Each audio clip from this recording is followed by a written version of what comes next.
Hey friends, welcome back to another episode of the Bible and Life podcast. Man, I was super sick a week ago, and I apologize. I was not able to get a podcast out last week. I thought maybe I could get one out later in the week, but whatever I had just laid me out for like 4 or 5 days. So if you were looking for a podcast episode last week, that's what happened. I was down and out and sicker than I've been in years and just couldn't get a podcast episode out. So apologize for that. But the fringe benefit is that for all those of you who were behind on the podcast, gave you a week to try to get caught up. So, and here we are back again and ready to jump back into our series on hope. Before we do that, however, just real quick, I wanted to mention that in connection with this series on hope, I've decided over on my Patreon page, that the podcast I produce for my supporters, my patrons, I'm going to do a series on kind of the background to the book of Revelation and how to read the book of Revelation well. And this month I've done a podcast on what type of literature is the book of Revelation? You read Revelation, you've got beasts with 7 heads, and you got creatures with locust tails and grasshopper wings, or scorpion tails and locust wings. And man, this is weird stuff when, was John smoking something funny and seeing weird things? What's going on? Well, no, actually, Revelation is a particular type of literature called apocalyptic literature. And so I go into all of that on my Patreon page. So if you want access to those podcasts, super easy. Just go to patreon.com/John Whitaker, patreon.com/John Whitaker. I'll put a link in the notes below. And you can just sign up to be a patron of the Bible and Life podcast for as little as $5 a month or as much as you'd like. So swing on over to patreon.com/John Whitaker and you can have access to the next several months. I'll be talking about the book of Revelation and whatever else I decide to do after that. All right, now let's jump into our Hope series that we've been walking through over the last few weeks. We've looked at various elements of our hope: new creation, new earth. We've looked at things, resurrection of the body and some of that. Today, I want to look at really what is the centerpiece of our hope. Like, all the other things are good and important and wonderful and nice, but without this, they just wouldn't be that. This is the thing without which there would be no goodness to our hope. All right, and that's what I want to look at today. And I want to begin by jumping into a passage just real quickly that we looked at several weeks ago out of 1 Thessalonians chapter 4, as Paul is describing the return of the Lord there in 1 Thessalonians chapter 4. As he kind of winds that down, he says this important line. He says, "Then we who are alive, who are left, will be caught up together with them, those who've been resurrected, in the clouds to meet the Lord in the air." And then here's the line I want you to pay attention to. "And thus, and so," this is verse 17, "and so we will always be with the Lord." Did you hear it? That's really the centerpiece. That's the main thing. Here he's talking about, man, those who have died, you miss them, and they're in the Lord. You're going to see them again, and that's wonderful, and that's great. But the thing that he really wants us to pay attention to is that, and in this way, them and us will all be together with the Lord. And that's just critical, because that's the thing without which nothing else is good, because the Lord is the source of all beauty, all joy, all love, all light, all brightness, everything that is good and wonderful and rich. It comes from God. And if he's not there, man, we don't have that. But if he's there, it's wonderful and beautiful and good. This is the thing without which our hope would not be a good, living, vibrant, wonderful hope.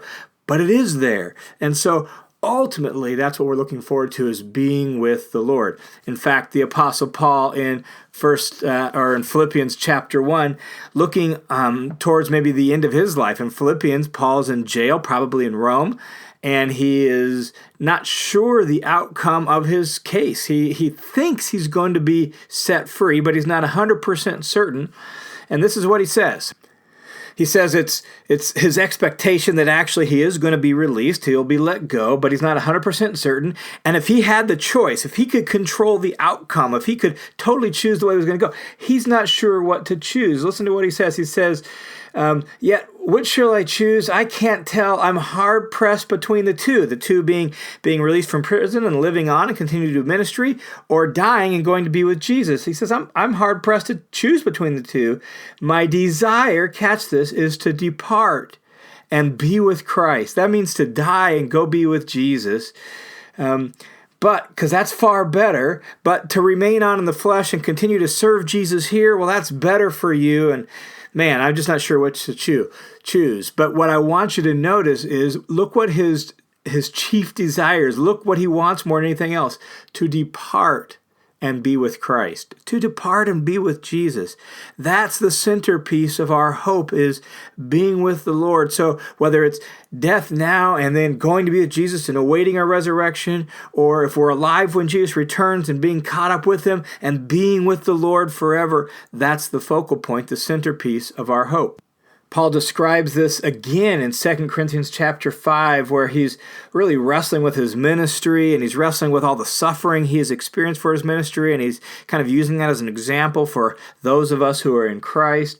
And he's talking then about death, and he's using the imagery there of a tent, like this body being, a tent right now, and we're going to go to be with Jesus, and we'll get a new tent later when we get our resurrection body. And so he's describing death using that imagery of a tent, or even clothing, being clothed and unclothed.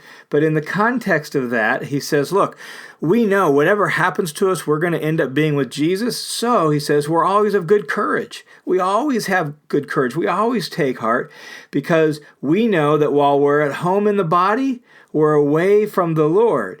For we walk by faith, not by sight.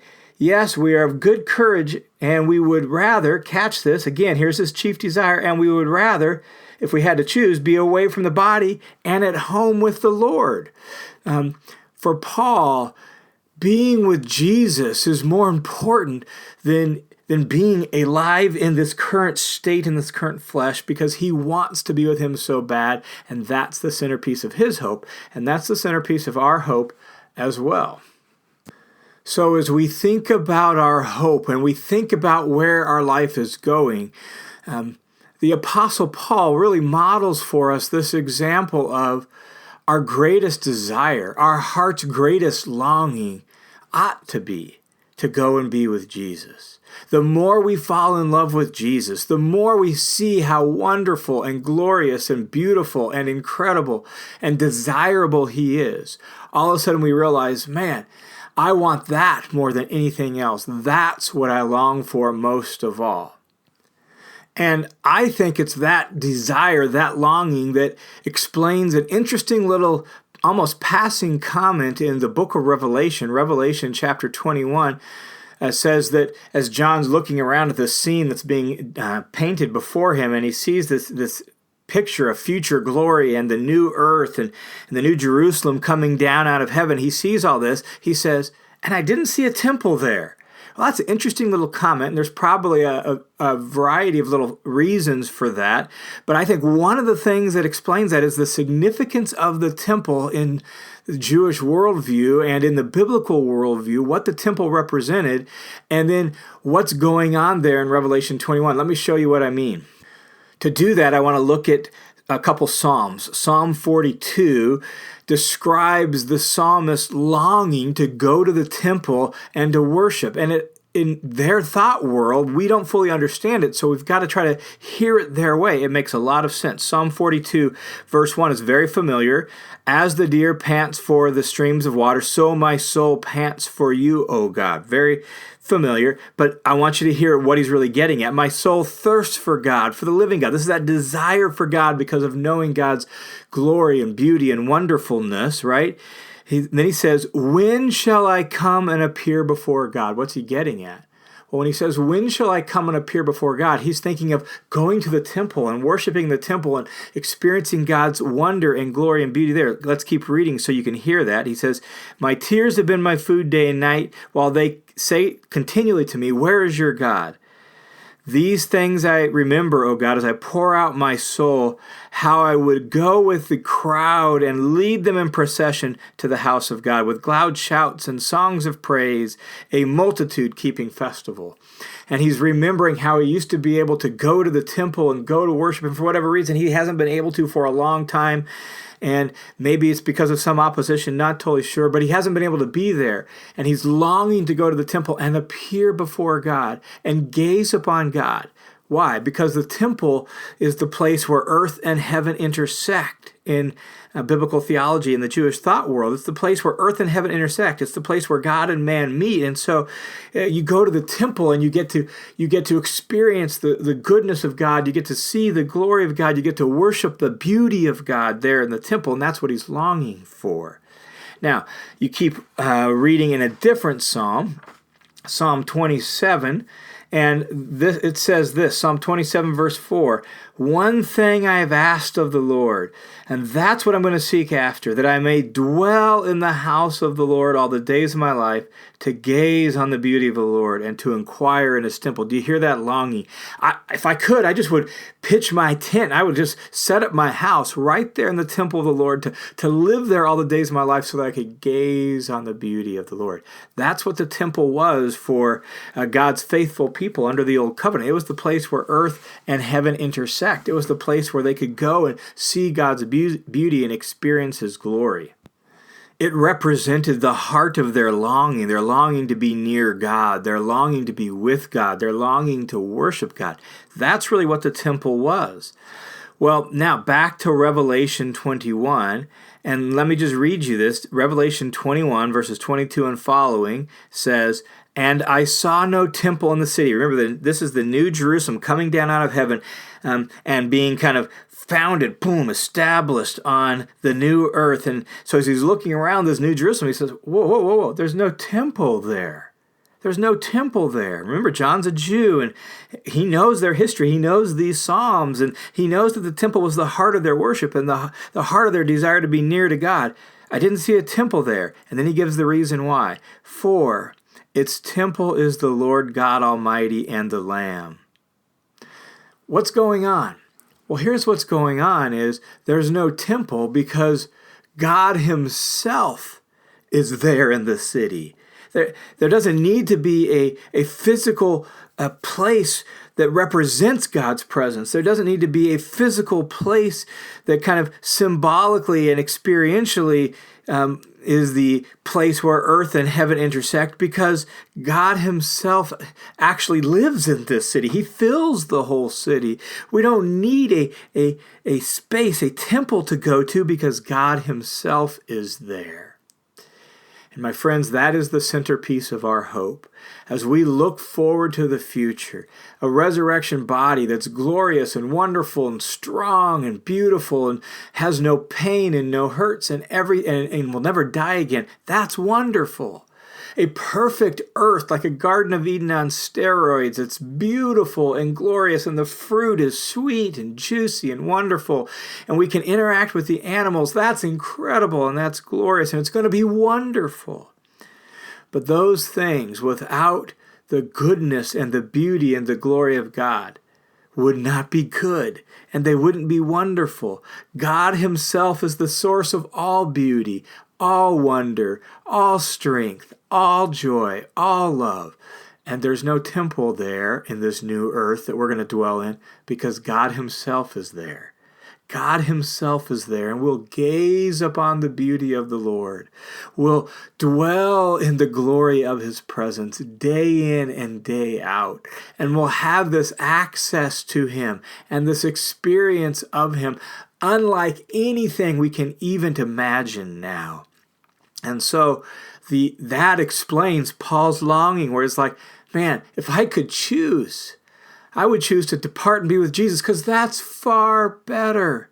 That's far better. And that is the centerpiece. That is the focal point. That is the most important part of our hope. In fact, I can't help but think of another psalm, Psalm 63, that describes this longing for the Lord. "Oh God, you are my God. Early in the morning, I long for you. My soul thirsts for you, like in a dry and weary land where there is no water." I happen to live in a, kind of a higher area desert. We get only 11 inches of precipitation a year total, most of that between November and January.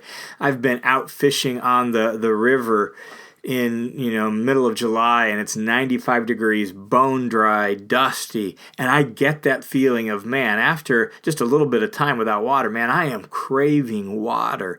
And no matter how cold that river is, at times it looks so good just to sit in or jump in, or even if necessary to drink from. I've been backpacking in, my water bottles run out, and I'm at 8,000 feet, and I'm bone dry, and I need some food, and here comes this mountain stream, and man, I'm going to fill my water bottle from that. This longing, Psalm 63, like a dry and weary land where there's no water, longing for God. Well, with that in mind, listen to Psalm 16, 10 and 11. Psalm 16, 10 and 11. Actually, let's pick up in verse 9. It says this: "Therefore, my heart is glad. My whole being rejoices." Why? "For you're not going to abandon my soul to Sheol." Sheol is the place of the dead in the Hebrew language. You're not going to abandon my soul to the place of the dead. You're not going to let your Holy One see corruption. And this ultimately, is applied to Jesus by Peter on the day of Pentecost, but it's true of us if we're in Jesus, because the same thing's true. We're going to be resurrected, and we're going to be given new life. And here's what's going to happen. We're going to go to be with God. And then verse 11 says, "You make known to me the path of life, and in your presence is the fullness of joy, and in your right hand are pleasures forevermore." That's our longing fulfilled. This longing to be near God, this longing to dwell in His presence, this longing to gaze upon His beauty, this longing to be close to Him, like in a dry and weary land where there is no longer. Psalm 16:11 describes that longing satisfied, that longing fulfilled. We're not going to be abandoned to Sheol. We're going to go to be with Him, and He will be with us, and our heart's deepest longing will be fulfilled. And that's the culmination of our hope. That's ultimately what we want more than anything else. And that's the centerpiece of the glory that awaits us in Christ. As I reflect on these Psalms and these passages and this idea of being near God and being with Jesus, my heart kind of swells up and wants to say, "Oh God, I long to be with you. I can't wait for the day when I behold your glory unlike anything I've ever seen. Oh God, fill me now with a greater longing for you, that the most important thing in my life and the deepest desire of my life is to depart and be with you," just like the Apostle Paul. I pray that that's your heart's desire as well, and that we would all, with longing hearts, look forward to the day our heart's deepest desire is satisfied in the presence of God forever and ever. Hey, thanks for joining me in this episode of The Bible in Life. May you live with great hope as you set your gaze on God Himself. God bless you guys. We will see you in the next episode of The Bible in Life.